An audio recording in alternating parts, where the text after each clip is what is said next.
السلام علیکم ویورز، کیسے ہیں آپ لوگ؟ امید ہے خیریت سے ہوں گے۔ ویورز، آج میں آپ کو اپنے سبسکرائبر کی کہانی سنانے جا رہا ہوں جو اس کے ساتھ سچا واقعہ ہوا تھا لاہور میں۔ میرا نام حیدر ہے۔ میں لاہور کا ایک پرانا اپارٹمنٹ بلڈنگ میں رہتا تھا۔ بلڈنگ کا نام تھا المصطفیٰ ہائٹس، لیکن لوگ اسے اندھیری بلڈنگ کہتے تھے کیونکہ وہاں لفٹ کبھی پراپرلی کام نہیں کرتی تھی، اور جب بھی رات کے وقت کوئی لفٹ لیتا تو کبھی وہ 3rd فلور تک نہیں جاتا تھا، کبھی 2.5 فلور پر ہی رک جاتا تھا۔ ایک رات میں کام سے لیٹ آیا، لفٹ لی اور 4th بٹن دبایا۔ لفٹ چلی پر کچھ سیکنڈ بعد رک گئی۔ ڈسپلے پر وہی 2.5 لفٹ کا دروازہ کھلا اور سامنے ایک لمبا اندھیرا کوریڈور کا راستہ تھا، جبکہ میری بلڈنگ میں ایسا کوئی فلور ہی نہیں تھا جو خالی ہو، جس میں کوریڈور ہو۔ میں نے سمجھا کہ گلیچ ہوا ہے، پر پھر ایک دم سے کوریڈور سے آواز آئی، حیدر تو لیٹ کیوں آیا؟ میں نے فٹافٹ ٹارچ نکالی، پر وہاں کوئی نہیں تھا۔ میں نے لفٹ کا بٹن دبایا اور وہ نہیں چلی۔ میں بہت ڈرا ہوا تھا۔ جیسے ہی میں نے پیچھے دیکھا تو وہاں ایک آدمی کھڑا تھا سفید کپڑوں میں۔ چہرہ اس کا آدھا جلا ہوا تھا اور زور زور سے ہنس رہا تھا اور بول رہا تھا، ہر رات ایک نیا مسافر آتا ہے۔ لفٹ کا ڈور بند ہوا اور جب کھلا میں سیدھا 4th فلور پر تھا۔ میری تو سانس میں سانس آ گئی اور شکر اللہ کیا کہ خیریت سے پہنچ گیا۔ صبح جب بلڈنگ کے چوکیدار سے پوچھا تو اس نے کہا، بیٹا وہ آدمی اسلم تھا، دراصل 10 سال پہلے لفٹ میں پھنسنے کی وجہ سے اس کی موت ہو گئی تھی۔ آج بھی جب میں لفٹ لیتا ہوں کبھی کبھی ڈسپلے پر 2.5 لکھا ملتا ہے اور مجھے لگتا ہے کہ کوئی میرے ساتھ ہی کھڑا ہے، تو پھر میں نے وہاں سے گھر چھوڑ دیا۔ میں بہت پریشان ہو گیا تھا اور کافی ڈر گیا تھا۔ تو ویورز، چلتے ہیں ہم اپنی نیکسٹ اسٹوری کی طرف، جو کہ ہمارے بلال بھائی کے ساتھ ہوئی تھی۔ میں اور میرا دوست بلال ایڈونچر کے شوقین تھے۔ ہم لوگ ناردرن ایریاز کے پاس ایک جنگل میں کیمپنگ کرنے گئے۔ وہاں کے لوگ کہتے تھے شام کے بعد جنگل میں اذان نہیں دینا ورنہ کوئی جواب دیتا ہے۔ ہم ہنس دیے، ہم نے بولا مذاق کر رہے ہیں۔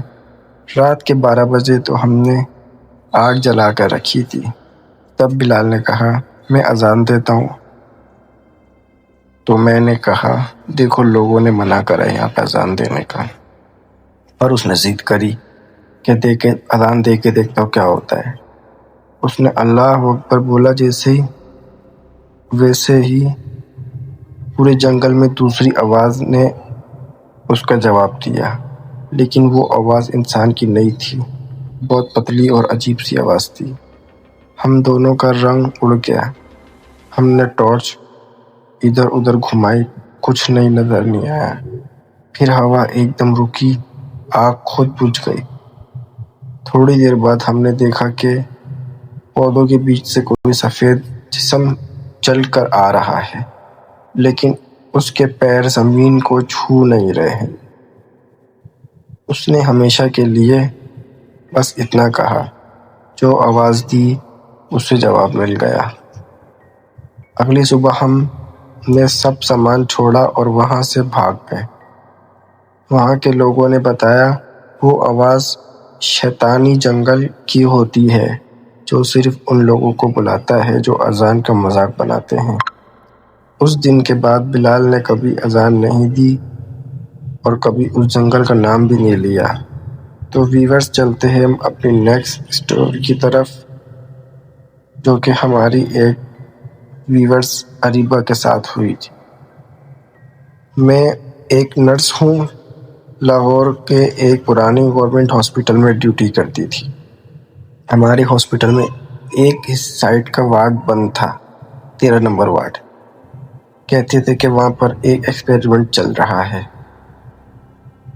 پیشنٹس پر سلیپ تھراپی، لیکن سب مرے ہوئے واپس آئے۔ ایک رات مجھے ایمرجنسی ڈیوٹی ملی اور مجھے فائل لینی تھی جو اسی وارڈ کے اندر پڑی تھی۔ وہاں ڈارکنیس تھی، کافی اندھیرا تھا، صرف ایک ہلکی سی لائٹ جل رہی تھی۔ مجھے کسی کی سانس لینے کی آواز آئی۔ میں نے کہا کوئی ہے؟ کوئی جواب نہ آیا۔ پر پھر میں نے مانیٹر اسکرین جلائی اور اس پہ لکھا تھا، غریبہ تم سوئی تھی؟ میں کانپ گئی، فائل اٹھائی اور بھاگنے لگی، لیکن مجھے لگا پیچھے کوئی چل رہا ہے۔ جب پیچھے دیکھا، ایک پیشنٹ کے بیڈ کھلا تھا اور کوئی وہاں بیٹھا تھا، آکسیجن ماسک لگا ہوا، آنکھیں سیدھا مجھے دیکھ رہی تھی۔ اس نے ماسک اتار کر کہا، مجھے نیند نہیں آتی۔ میں چیختی ہوئی بھاگ گئی۔ اگلی صبح جب میں پہنچی ہاسپٹل تو میں نے ڈاکٹر کو یہ سب بتایا۔ ڈاکٹر نے کہا کہ وہ وارڈ تو 15 سال سے بند ہے۔ اس دن میں نے بھی بند کمرے میں اکیلی نہیں جاتی تھی کیونکہ مجھے ڈر لگتا تھا۔ وہ پیشنٹ اب بھی میری ڈیوٹی کے وقت مجھے دکھ رہا ہوتا ہے۔